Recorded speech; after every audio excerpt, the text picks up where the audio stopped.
evening, and welcome to a Broken Bread Bible study number 26. This is a little bit different because the communications all broke down when we were trying to do the live radio broadcast. So I'm trying to do one in my study now on my own and get it to Mike as soon as I can. So we'll see how we do. Welcome, anyway, to Broken Bread Bible Studies, a joint production of BibleBase.com with me, Ron Bailey, and with Mike Coles with newliferadio.co.uk in Exeter. My title for tonight, second time I've said this, is What It Says on the Tin. Now, I'm aware that that may well be an illustration that's not familiar to people on the other side of the Atlantic. It was from an advertising campaign for a preservative paint for fences and garden sheds. Ronseal, it was called. It had nothing at all to do with me, even though they pinched the first three letters of my name.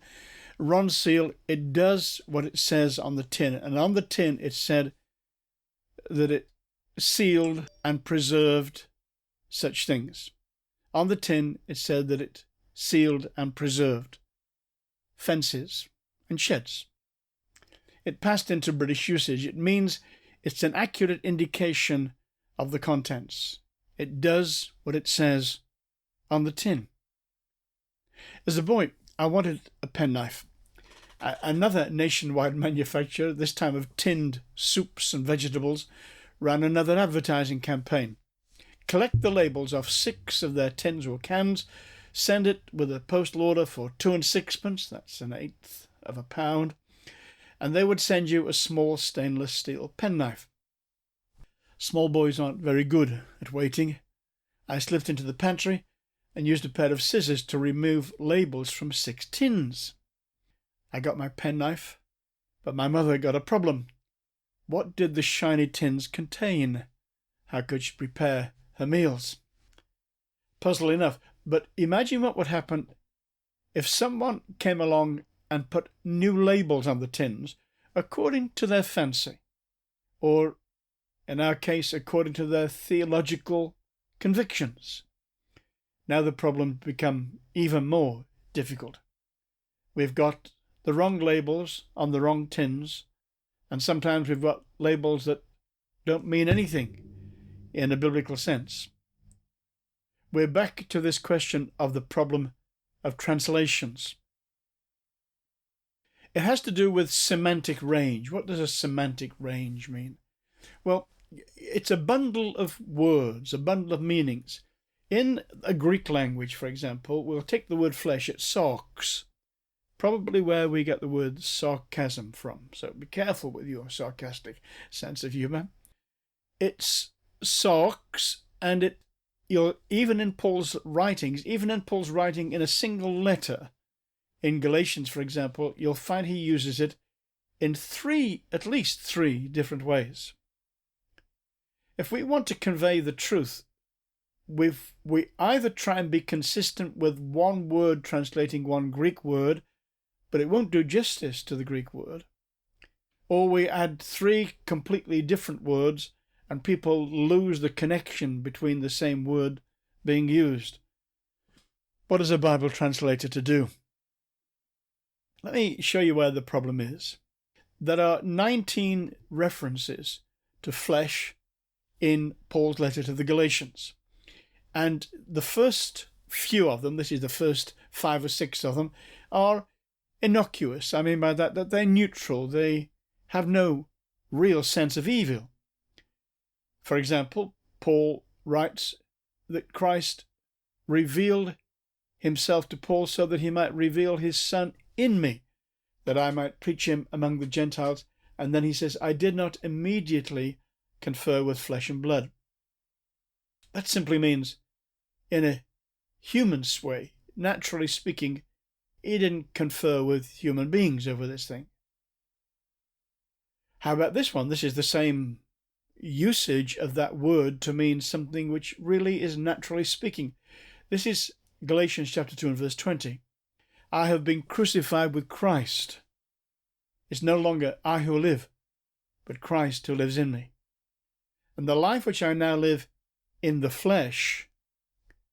Now, doesn't Paul later on say we're not supposed to be living our lives in the flesh?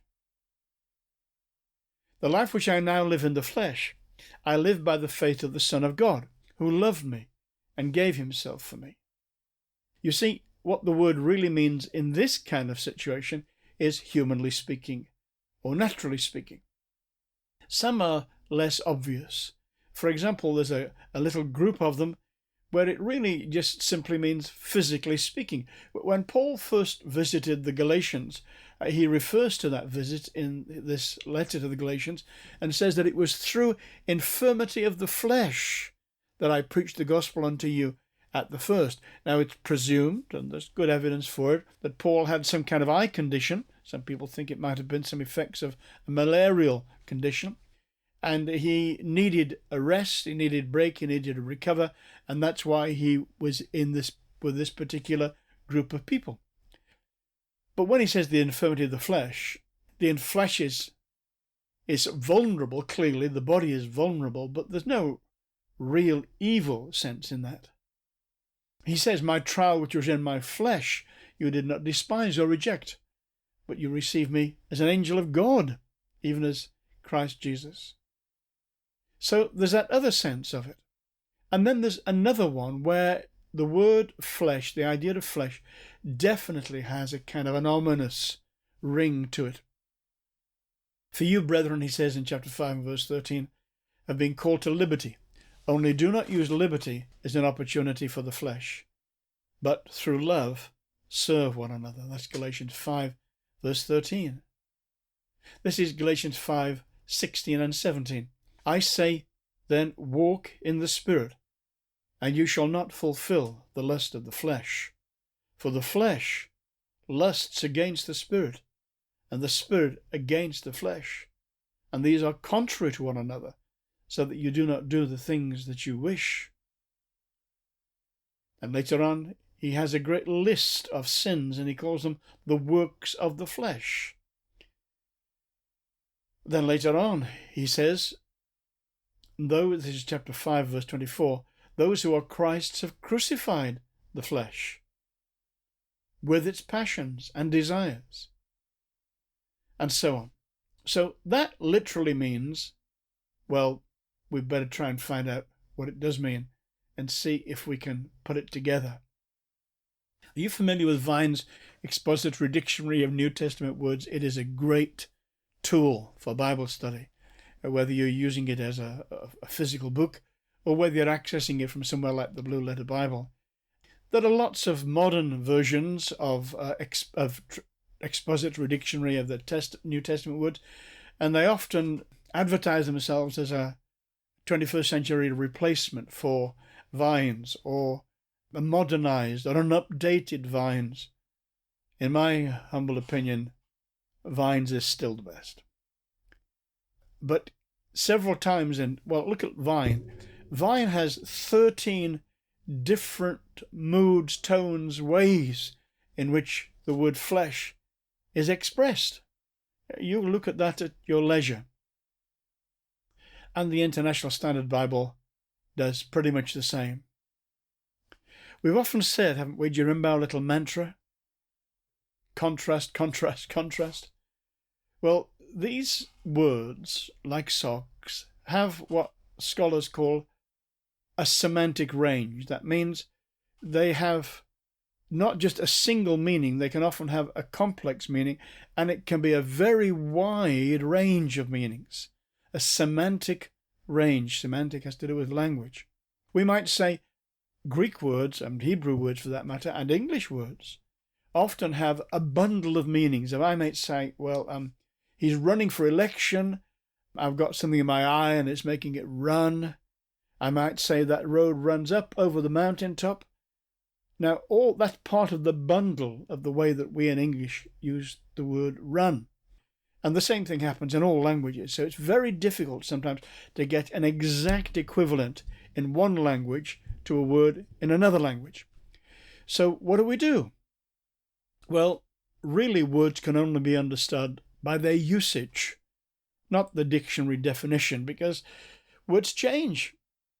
It's cool, say the younger generation, but they don't put a warmer coat on. They mean they're having a good time. You see, so if I used a dictionary from the beginning of the 20th century and looked up the word cool, I'll have no idea what my young neighbour is saying to me when he says his bike is cool. Words change their meaning. Bible words don't, of course, but they do have a context. So we need to look at the context, and we'll have to do that. Now, this has already taken quite a time, so I'm going to jump to the conclusion of this section, and then we'll kind of come back to it, just to keep this as a fairly short one tonight, in as much as we've had some technical difficulties. I think that's the phrase. I'm going to jump to the conclusion. This is the passage from Galatians 5, verse 13 to 17. For you, brethren, have been called to liberty. Only do not use your liberty as an opportunity for the flesh, but through love serve one another. I want you to notice the contrast of something which is an opportunity to the flesh or love serving one another. For all the law is fulfilled in one word, even in this, you shall love your neighbour as yourself. But if you bite and devour one another, beware, lest you be consumed by one another. I say then, walk in the Spirit, and you shall not fulfill the lust of the flesh. For the flesh lusts against the Spirit, and the Spirit against the flesh. And these are contrary to one another, so that you do not do the things that you wish. That's Galatians 5:17 in the New King James Version. So let's just have a look at this and see if we can see the kind of area we're in. He says here, for example, you, brethren, have been called to liberty. Do not use liberty as an opportunity for the flesh. There's that word, the beachhead. So this liberty that we have to not subscribe to, commit ourselves to the written letter of the Sinaitic covenant opens us to a danger. It opens us to the danger that we may use our liberty as a beachhead for the flesh. This becomes what's sometimes known as antinomianism, where people abolish all laws and say, no, I just do exactly what I'm self. If it suits you, please it. If you do it, it's fine. Just do what you want to do. Paul says there's a danger here.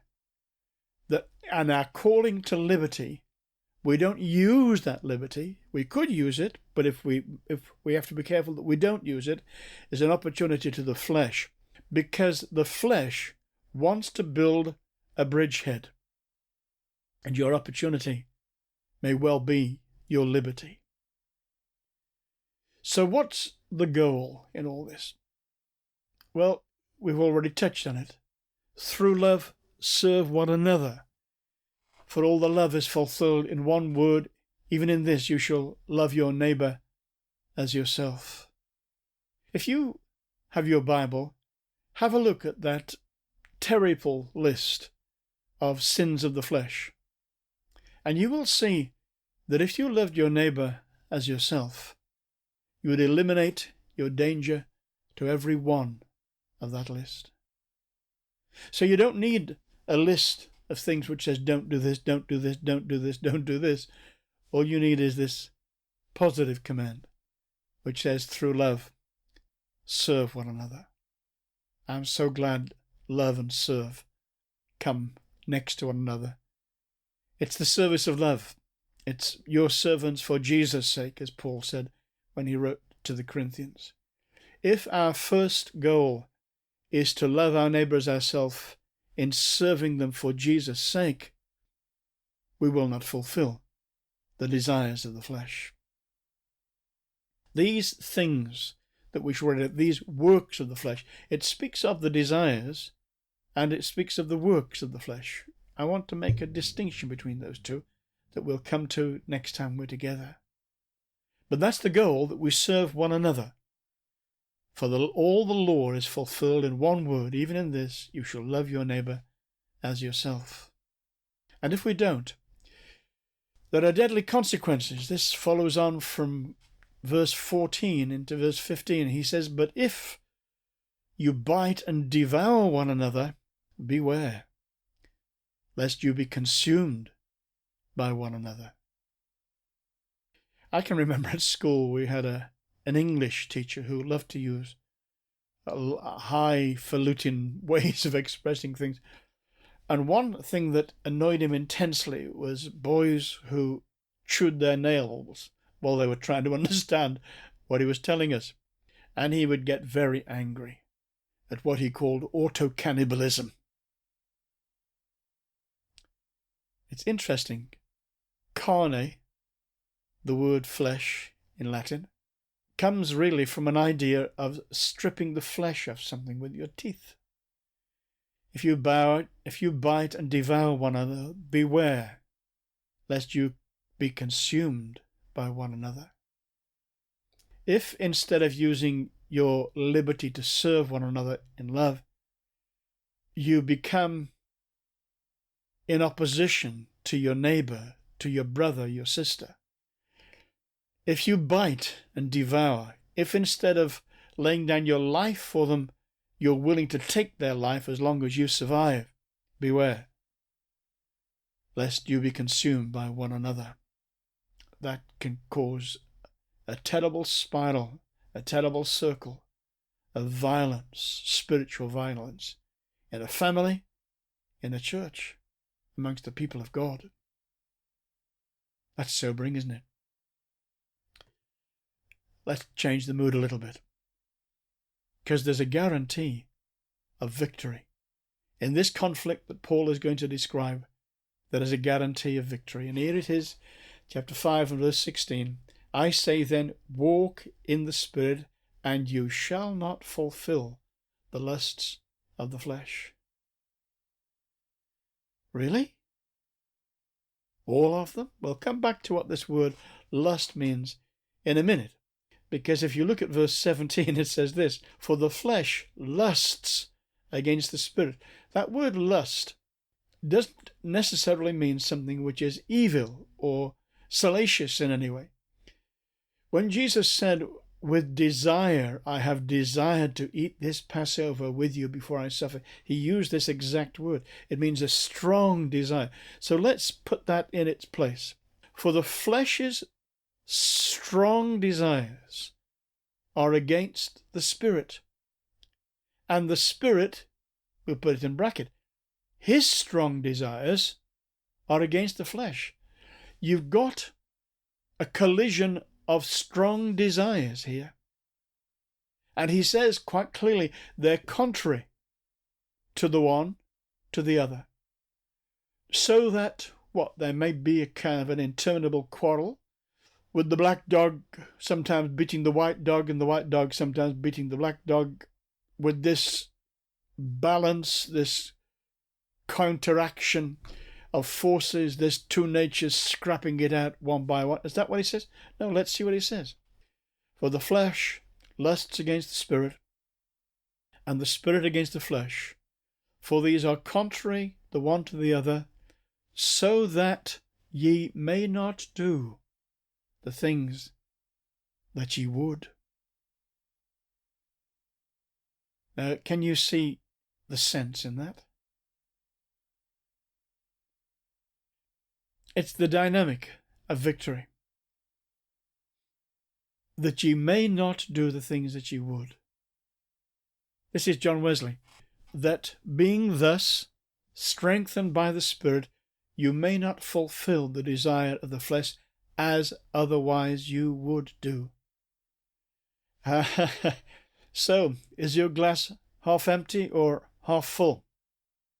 Do you say it's inevitable we shall fall and slip and sin and whatever word you want to put it, inevitable? Or do you see that the Spirit has strong desires, and if we walk in the Spirit, his desires will be fulfilled, and not the desires of the flesh? Every time.